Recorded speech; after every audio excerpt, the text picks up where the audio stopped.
Around this time last year, the Worley Model Railway Club announced that they wouldn't be running another Worley Model Railway exhibition at the NEC in 2024, and everyone assumed that because the biggest event of the year was off, that it was the end of the model railway hobby. Then Hattons announced that after nearly 80 years in business, they were closing up shop for good, and everyone assumed that because one of the oldest retailers wasn't in business anymore, that it was the end of the model railway hobby. All the major news outlets made a big fuss over it, a couple of YouTubers made videos about it, and oh god, the hysteria was strong with this one, wasn't it? Why did I say nothing about it at the time? Well, I won't deny I was a little bit worried myself, but because I'm no expert in any field, I thought it best to just sit things out from the sidelines and see exactly what happened. Not that it stopped others from speaking their minds on the subject at the time. 12 months or so on from all that hysteria, all I can think is... smug mode. Well... Yeah, you really thought I was going to make a Top Gear reference there, didn't you? Psych! The thing is that a hobby like railway modelling is just too popular to go away altogether. So many people still hand their love of model railways down to their children. Many people in the rail industry seldom switch off from railways altogether, be it volunteering at their local heritage railway in their free time, or building and running their own layout, or both, or more. And there are so many model railway manufacturers these days that it's hard to avoid the next big new range announcement. Oh sure, local model shops still fall on hard times and risk falling by the wayside as business moves online, but at worst, a hobby usually just reclines back into its own little circle. I mean, look at the mainstream TV coverage model railways have had in the last 7 years or so and compare that with other niche hobbies. Where was the biggest Little Morris dance in the world? Was there ever a great stamp collection challenge? Did James May ever look at Big Trouble in Fly Fishing Britain or pitch teams from Britain and Germany in a road bowling race? Did UK TV produce 2 series of Dove, a soap carving Britain? Or did Pete Waterman explore the lives of celebrities who indulge in airsoft? Okay, the BBC has that Sewing Bee show and there's more cooking shows than there are political scandals. But when it comes to TV coverage, model railways seem to have done all right in the last decade or so. There's always going to be those who would obviously say that the prices of new models are generally too high for the hobby to sustain itself. And yeah, I mean, compared to 25 years ago, when it was possible to get a, for its time, half-decent loco for the price of a new 4-wheel coach from today, it does seem like there's a hike. Especially when you consider some models produced today are basically made of ancient tooling but with the price jacked up. And of course, the more money spent on a model, the more frustrating it can be if it turns out to be faulty and has to be returned. But then of course, the technology to get these scale trains more accurate has generally gotten a lot better in recent years. Instead of measuring every inch of a full-size prototype, drawing it up, roughly scaling it down, and then taking it to tooling, it's possible to 3D scan a whole machine, tweak it in the CAD stage, and then take it to tooling, or even 3D print it yourself. Obviously, quality can vary from model to model, maker to maker, and sometimes batch to batch, and even then it depends on who you talk to and who you trust with reviewing it. But generally speaking, the overall process of making new models has gotten far more advanced in recent years, and the sheer range of ready-to-run stuff is vast compared to the days of Triang and Mainline. If you wanted an Adams radial back in 1984, you'd have to learn how to use a soldering iron before letting loose with one of those white metal kits. Now though, you've got 2 ready-to-run Adams radials in circulation, not to mention a set from the most iconic railway film of all time. Was there ever a facility to have a 3D printed plastic model of yourself in any scale you wanted 50 years ago? Did any manufacturer ever allow you to design your own wagon back in 1975? So maybe in some cases, not strictly all, but some, the pricing may well reflect on the development process and quality of some of the newer models. Not as a blanket rule across the whole board, of course, but some without a doubt. On the subject of who you talk to and who you trust, what about the question of model railway YouTubers? People have been debating for years whether or not they've had anything positive to the hobby, and, unpopular opinion incoming for some, I reckon the benefits they bring are there. But like every kind of YouTube discourse on niche subject matters, you just have to sieve out the ones that aren't toxic. 50 years ago, if you wanted to learn how to build a model railway from scratch, there was only really Bob Symes' Model World to turn to. And don't misunderstand, don't get me wrong, I think that show was brilliant, I think Bob Symes was one of a kind who we'll never see again, but it only really demonstrated a limited number of techniques, some of which are starting to show their age. Never once did they show track being laid on cork, but now that's considered an industry standard. And am I the only one who thought those trees looked like toilet brushes on wires?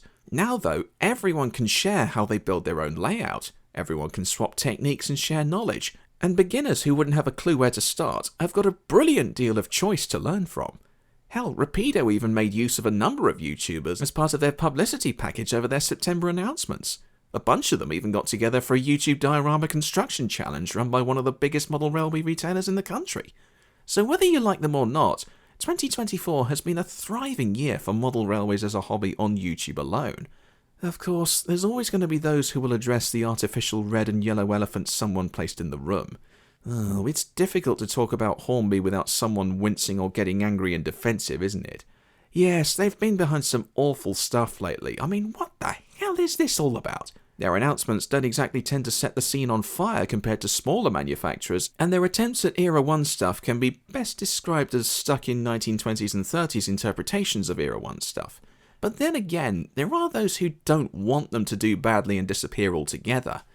There's over 100 years of model railway history with Hornby. James May obviously has a soft spot for Hornby.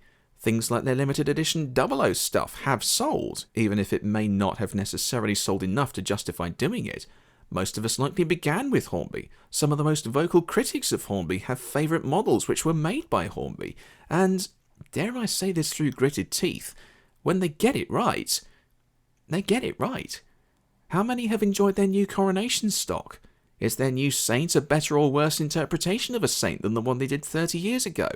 That Terrier they produced, which it turns out began in life as an Oxford Rail project that became part of Hornby's range, my bad, was still better received than the Dapol Rails one.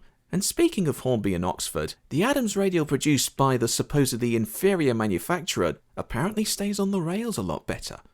So with all these things in mind, is the general reception of Hornby going to end up being a parallel of the Top Gear effect on Rover, where even if they produce something competitive and, dare I say, better than their rivals, they're still slated en masse because of the other models that let the side down? Or is their past reputation with other manufacturers and retailers going to keep coming back to haunt them? Will they be considered to do anything right even when they pull out all the stops?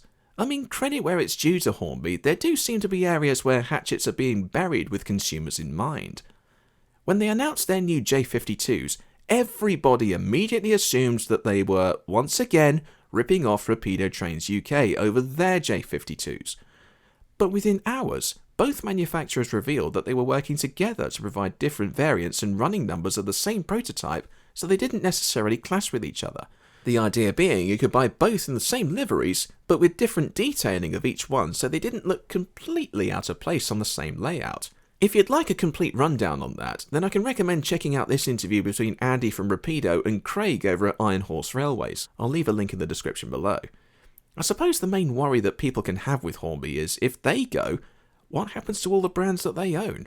People often forget that they also own the rights to Airfix, Scale Extric, Rivarossi, Trix, Lima, Corgi, Humbrol, Oxford, and so on.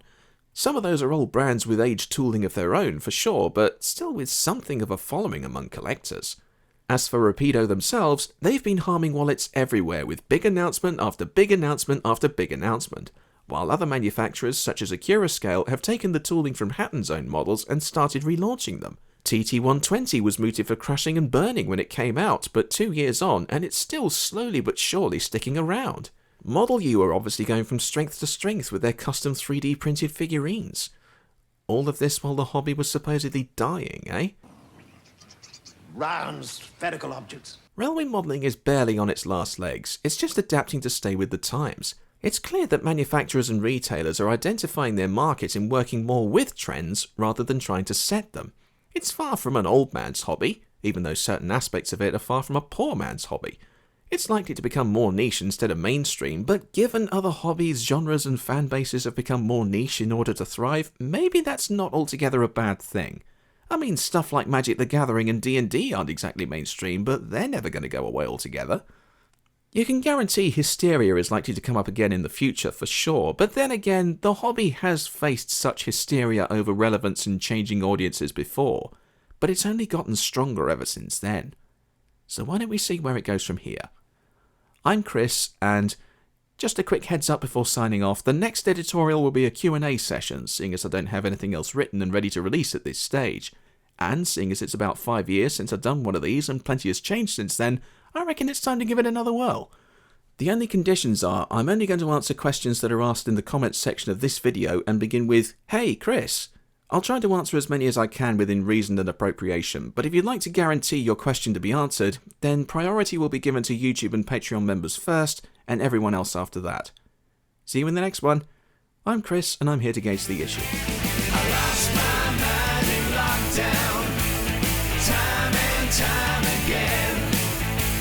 I lost my mind in lockdown.